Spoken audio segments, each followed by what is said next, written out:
بسم اللہ الرحمن الرحیم۔ اسلامی بابا دیکھنے والے تمام معزز دوستوں کو بندہ ناچیز کا سلام۔ دوستوں، کتاب اسلامی واقعات میں ایک واقعہ درج ہے کہ رات کا وقت تھا۔ ایک شخص نماز پڑھنے کے لیے گھر سے نکلا، مسجد کی طرف جا رہا تھا کہ اسے ٹھوکر لگی، کیچڑ میں گرا اور اس کے کپڑے گندے ہو گئے۔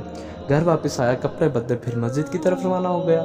دوبارہ اسی جگہ ٹھوکر لگی، گرا اور کپڑے پھر گندے ہو گئے۔ واپس گھر آیا، پھر کپڑے بدلے اور مسجد کی طرف روانہ ہو گیا۔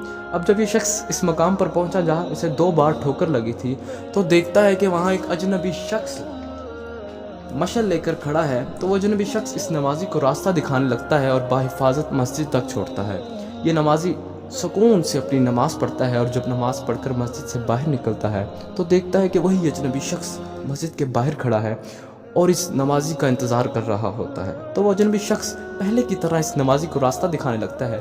تو یہ نمازی اس اجنبی شخص سے پوچھتا ہے کہ تم کون ہو جو میری مدد کر رہے ہو؟ تو اجنبی شخص بولتا ہے کہ میں ابلیس یعنی کہ شیطان ہوں۔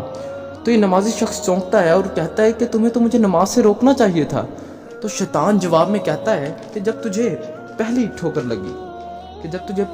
لگی تو اللہ نے تیرے سارے گناہ معاف کر دیے، اور جب تجھے دوسری ٹھوکر لگی تو اللہ نے تیرے محلے والوں کے تمام گناہ معاف کر دیے، اور اگر تجھے تیسری ٹھوکر لگ جاتی تو تیرے گاؤں والوں کے تمام گناہ معاف ہو جاتے۔ میں اسی ڈر سے تجھے راستہ دکھانے آ پہنچا۔